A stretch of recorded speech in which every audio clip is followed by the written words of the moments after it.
They didn't scream. They didn't slam their fists or throw tantrums. That would have been easier. Jason just looked at me across the dinner table, the same table I sanded down and refinished after Haley found it online for free, and said it like it was logistics, like he was reading a line item from a checklist. You're not family to us. Live somewhere else. Trevor didn't even look up. He just stabbed a piece of chicken, nodded like he agreed, and kept chewing. Calm, collected, efficient. Haley didn't react. Not even a flinch. She reached for her wine, took a sip and said, "They're adults. Let them decide." I didn't ask what decision they'd made. It was clear. They were cutting me out like scar tissue, clean, without ceremony.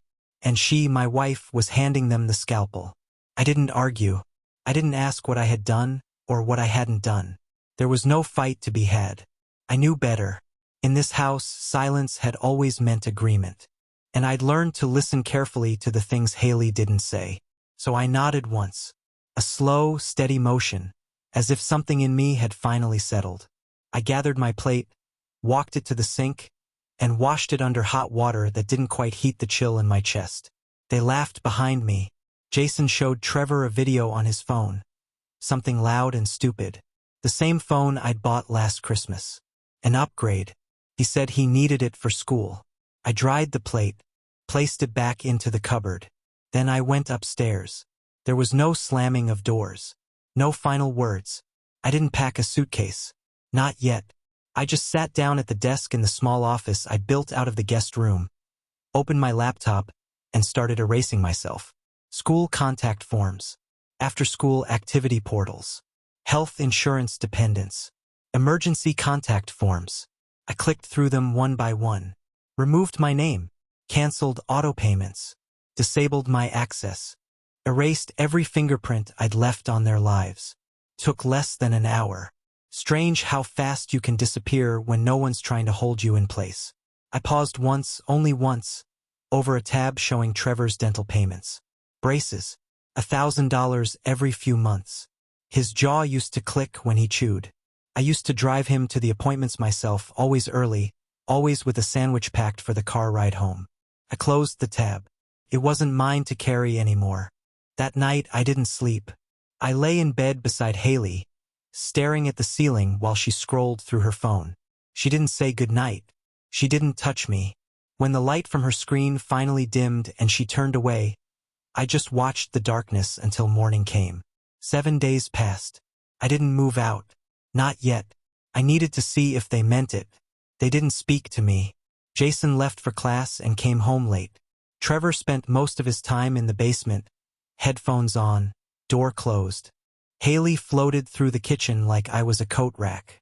At dinner, they talked around me, talked over me, not once to me. It became easy to feel like a ghost. The only thing that kept me grounded was the mail. Bills still in my name, receipts still arriving for things no one else thought to cancel. The boys didn't notice that the groceries kept coming, that the lights stayed on, that the trash was still taken out. They never asked who made that happen. I wasn't angry yet. Not fully. At that point, I was still trying to understand where the rot had started. I thought back to last winter. The snowstorm that stranded Trevor at school until I chained the tires and drove through black ice to pick him up. Or the night Jason's essay was due and he cried at the kitchen table until I stayed up with him, editing line by line. His teacher gave him a B+. He shrugged when I told him he'd done well. I kept remembering these things. Small acts. Quiet ones. The kind of work only someone who believes he's building something permanent would bother doing. I hadn't been a hero. I'd just been there. Always. So when the call came from the school, it felt like a cruel form of confirmation. I was parked outside, in the same spot I always took, third row, by the red-painted curb. I could see the front doors, the flagpole, the familiar smear of handprints on the glass where little kids pushed through every morning. The principal's voice was careful, measured. "There's an issue with the boys' records," he said. "No active emergency contact. You've always been listed, but now it's blank." I already knew. I had done it myself. He hesitated. "Are you still their guardian?" "No," I said. The word tasted like metal. He went quiet. I imagined him sitting at his desk, adjusting his glasses, looking at a file with my name on it, trying to reconcile the man who came to parent-teacher night with the voice now hollow in his ear. "I just want to be sure," he said finally. "Are you no longer part of the family?" I watched a child run past the window, laughed loudly, backpack bouncing. The door opened, then shut behind him. Warm light spilled from the hallway. "That wasn't my choice," I said. I hung up before he could offer sympathy. That evening, I returned home to more silence. The living room buzzed with some show I didn't recognize, the boys laughing, Haley sipping wine. No one noticed when I walked past them. Upstairs, I opened the shared bank account, the same one I had filled for years. My name still floated beside hers, first and last. I transferred what I had left into a new account, one they couldn't touch. I left a few hundred, enough to avoid a fight, enough to avoid accusations, just a quiet departure. Then I printed the receipts, folded them neatly, and placed them in my drawer. I wanted it on record the day I stopped being their foundation. Funny. When you build a life on sacrifice, you expect someone to notice when you stop. They didn't. Not that night. Not the next. But the tremors were coming. And I had finally stopped holding the ground together. I left on a Wednesday. Quiet, surgical. The house was asleep when I packed. I took what I'd brought into the marriage, which wasn't much. A few boxes of tools, old jackets that no one ever borrowed. A second-hand recliner that sat in the garage for years until it became invisible. No keepsakes. No framed photos. Nothing that could be called shared. Just the things that were mine before they decided I wasn't theirs. I loaded the truck in silence. No note. No goodbye. The sound of cardboard sliding across the tailgate was the only eulogy for a man who used to drive them to soccer practice, who used to shovel the driveway before they woke up, who used to believe love could make up for blood. I didn't slam the front door. I didn't want to give them the satisfaction of drama. Just the echo of absence. The apartment was small, a third-floor walk-up above a pawn shop, the kind of place you rent when you're too tired to care about square footage or natural light. The living room had no couch, just a folding chair, a lamp with a crooked neck, and a dent in the drywall that I chose not to ask about. I set my boxes down and sat in the quiet. No one called. Not Haley. Not Jason. Not Trevor. They didn't ask where I went. Or why. 2 days later, Jason posted a photo on social media. Him and Trevor on the couch I used to fall asleep on after double shifts. A bottle of something expensive on the table. The caption, "It's all ours now." I stared at it for a long time. Not because I didn't expect it. I did. But because of the confidence in those words. The ownership. Like my absence wasn't a wound but a renovation. I took a screenshot. For the record. Then I put my phone on the kitchen counter and left it there. Didn't check it again for hours. The apartment had no internet yet, and I didn't rush to get it. I liked the stillness. I liked the quiet. For the first time in years, I could hear my own thoughts, and they weren't screaming anymore. Just whispering truths I had ignored. You were never one of them. You were tolerated. Used. Replaceable. I filled the silence with the hum of small tasks. Unpacking tools I hadn't used since Jason stopped asking for help with his car. Folding shirts that once disappeared into Trevor's drawers without thanks. Sorting receipts, bills, statements. Each one a paper cut tracing back to a family that called me nobody with their mouths full of dinners I cooked. I didn't plan revenge. I didn't fantasize about begging or regret. I just stopped. Stopped paying. Stopped answering. Stopped pretending there was a seat left for me at the table. Took a week for the world to notice I was gone. The school principal called again. This time he asked me to come in. I sat in the same office where I once brought Trevor after he broke a finger in gym class. Same office where Jason's teacher once praised me for being so involved. The walls hadn't changed. Same framed photos of student athletes. Same motivational posters peeling at the corners. The principal, Mr. Coulter, looked older. Maybe because I wasn't seeing him through the lens of responsibility anymore. Just as a man watching a system fail. He closed the door and gestured to the chair. Saturday, There's no active emergency contact listed for Jason or Trevor, he said, hands folded neatly on his desk. No insurance information, no release forms, no guardian signature for field trips. I've tried calling their mother, but she doesn't respond. I finished for him. He nodded. They're 17 and 18, correct? Yes. Well, technically Trevor's still a minor. And Jason, while 18, is enrolled and subject to certain policies. We can't allow them to participate in certain programs without formal authorization. I said nothing. He leaned forward slightly. Are you no longer in the household? I nodded. And, are you no longer part of their family? He asked it like a question, but it wasn't. Not really. It was a gentle attempt to confirm a fracture he could already see. That wasn't my choice, I said. There was a pause. One of those long silences where people decide whether to press deeper or respect the wall you've put up. He chose silence. Smart man. I'm not sure what to do, he said eventually. Neither are they, I replied. We sat like that for a moment longer, just two men staring at a pile of consequences. He cleared his throat. Do you want us to remove your name from their records entirely? I looked at him. Isn't that already done? He didn't answer. I stood. Then yes. Clean break. I left the office and walked past the front desk, where a receptionist smiled at me like I was still a regular. I nodded, polite. I didn't belong there anymore. Not in the halls. Not in the parking lot. Not in the life that had carved me out and closed the wound. Outside, the sky was gray, flat, unfeeling, like the days that followed.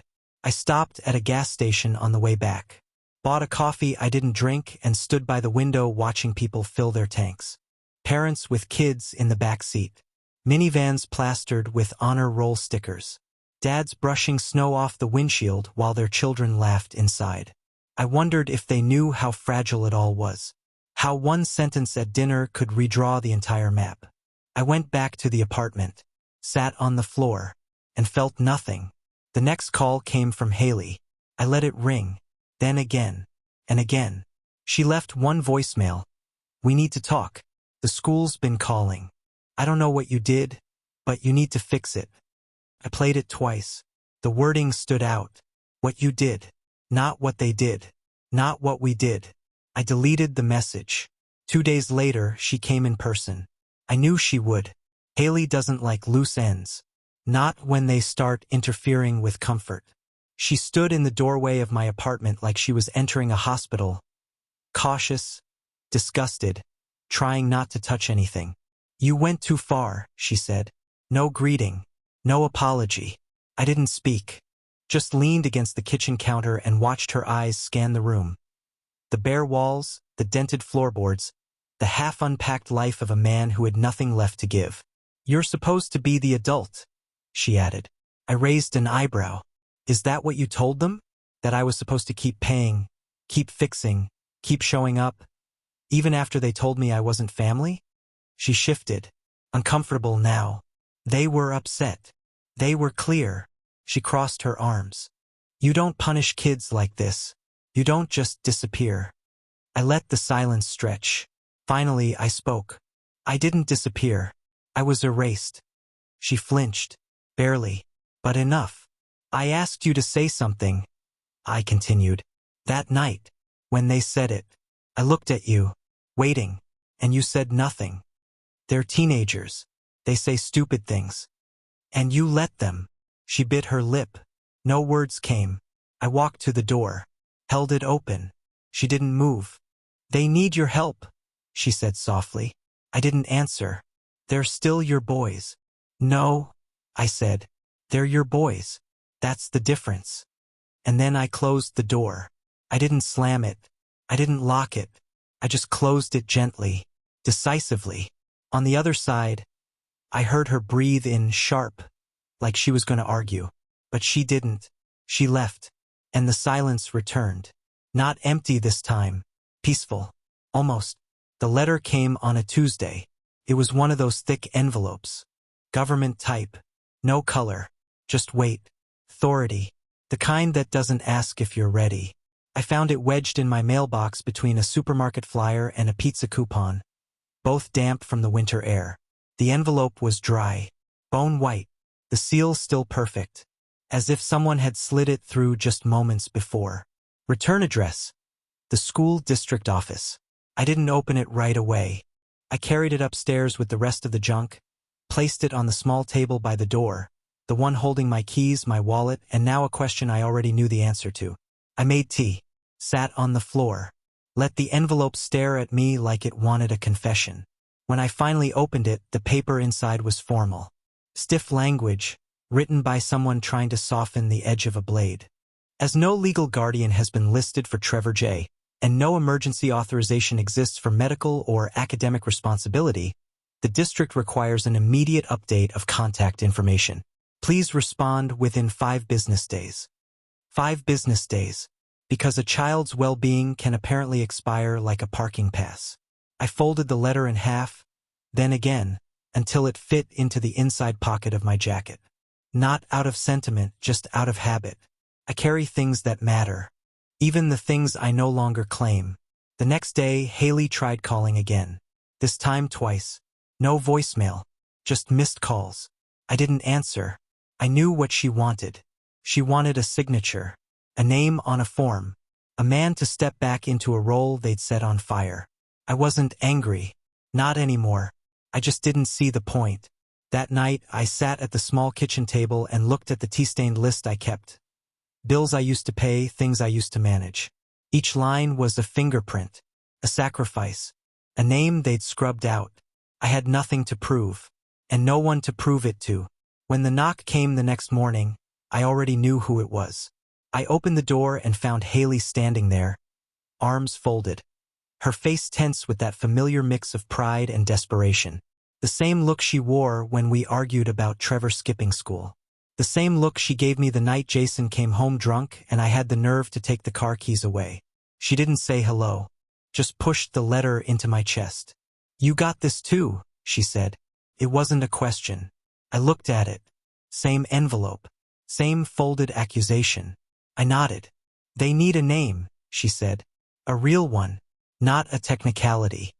I held the letter for a moment, then handed it back. "They told me I wasn't family." Her jaw tightened. "They're teenagers. They're old enough to draw lines. And you're old enough to know better." She stepped inside without waiting for permission, the same way she used to when we first started dating, when she still believed in the version of me she could mold. She looked around the apartment like it offended her. Took in the bare walls, the worn rug, the single chair by the window. Her eyes landed on the duffel bag in the corner, still half unpacked. "You're really doing this," she said. "You're really walking away." I didn't answer. She walked to the window, stared down at the street like she might find something outside that made this easier to justify. "I didn't think you'd actually leave," she said, quieter now. "I thought you'd cool off. Come back." I said nothing. She turned to me. "You were their rock." "No," I said. "I was their resource." Her expression hardened. "You're punishing them."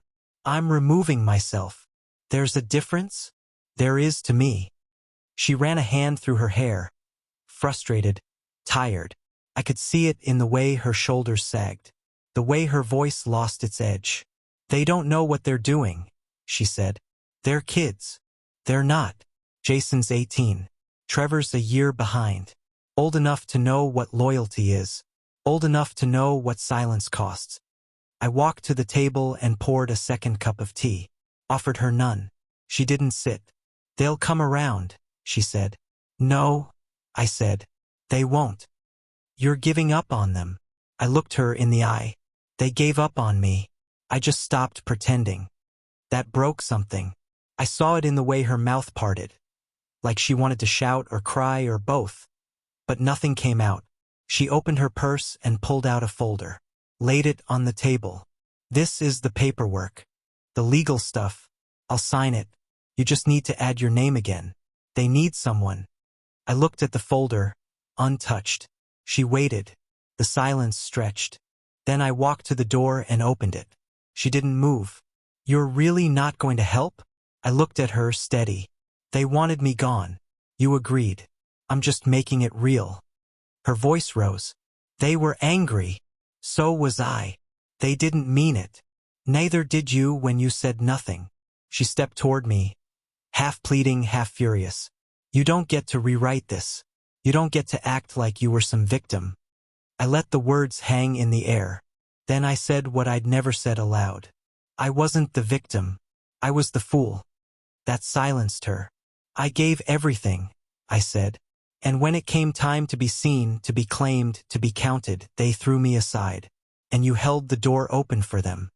She turned away, back to the window. Her breath caught once. Then again. They'll suffer, she whispered. Is that what you want? I leaned against the frame of the door. No, but they need to feel the absence.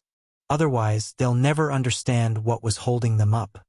She gathered the folder, walked to the door. Before leaving, she paused. You're not the man I married, she said. I smiled just slightly. No, I'm the man you let them destroy. Then I closed the door behind her.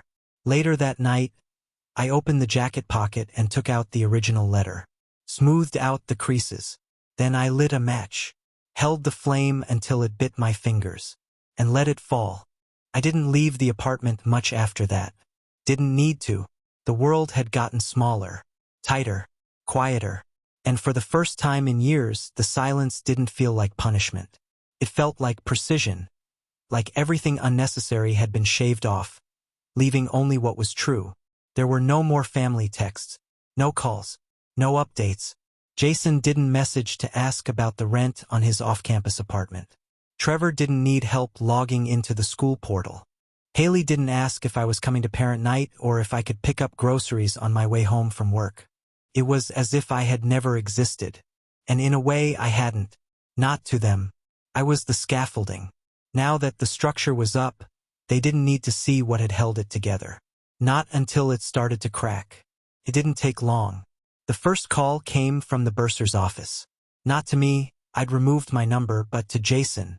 They told him his next semester's tuition hadn't been paid. He didn't panic immediately. At least, I don't think he did. Boys like him, they don't believe consequences apply until they arrive at the door, hand extended. But I'd seen the tuition dates, marked them in red ink. I knew the exact moment the payment would bounce, the moment the school would email, then call, then threaten. Trevor was next.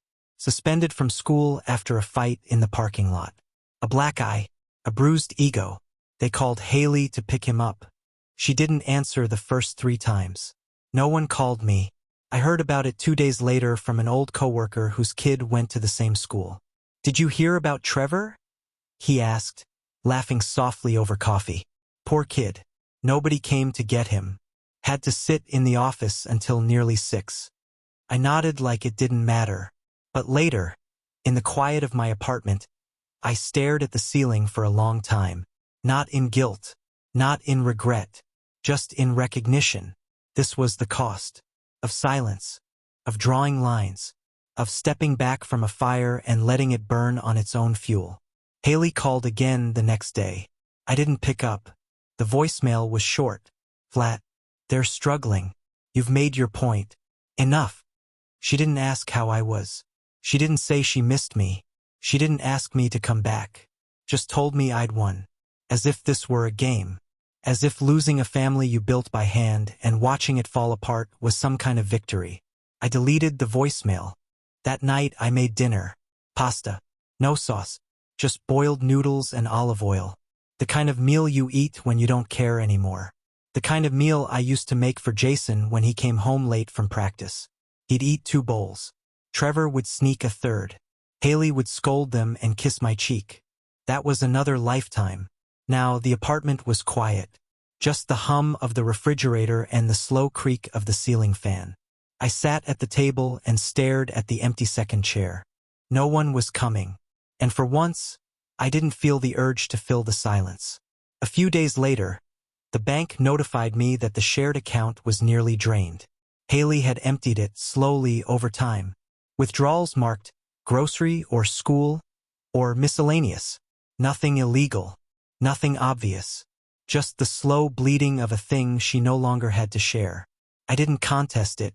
There was nothing left in that account that belonged to me. The past few weeks had stripped me of illusions. I no longer saw the family we were, just the one I had carried. Quietly, willingly, and in the end, alone. That's the thing about sacrifice. If no one sees it, it's indistinguishable from nothing. They'd needed me, yes, but they hadn't wanted me. That difference matters. It's the difference between being a father and being a wallet. Between being a man they called when the car broke down and being someone they'd defend at a dinner table. Jason and Trevor had made their choice. And Haley, with her easy silences, her convenient neutrality, had backed it. It wasn't betrayal. It was worse. It was abandonment disguised as passivity. And now the weight of those choices was beginning to settle. Not on them. Not yet. But soon. I saw it coming like weather. Jason's tuition would lapse. He'd be forced to take a leave of absence. Maybe he'd get a job. Maybe he'd call Todd, the ghost father, the name he clung to like a badge, though the man barely answered the phone.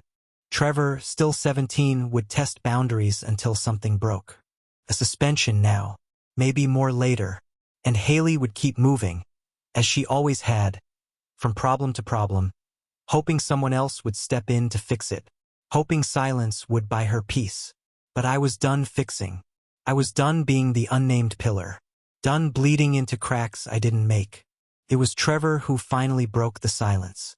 A message, short, unpunctuated. Are you really not coming back? Not even a question mark. Just a string of words, typed by a boy who didn't yet understand what permanence feels like. I didn't reply, not out of cruelty, out of principle, because to respond would be to reopen the door, to pretend the line they drew in the sand hadn't been deep and deliberate. He was old enough to say I wasn't family. Now he was old enough to live with what that meant. The next week, I heard Jason had moved back home. Campus had issued the final notice. His tuition was unpaid. His housing suspended.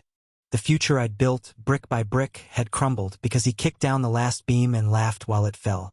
Trevor, too, was slipping. Teachers called Haley. She didn't answer. They tried me once more, out of habit, not hope. The voicemail sat for 3 days before I deleted it. Sometimes I still wake up at 6 a.m.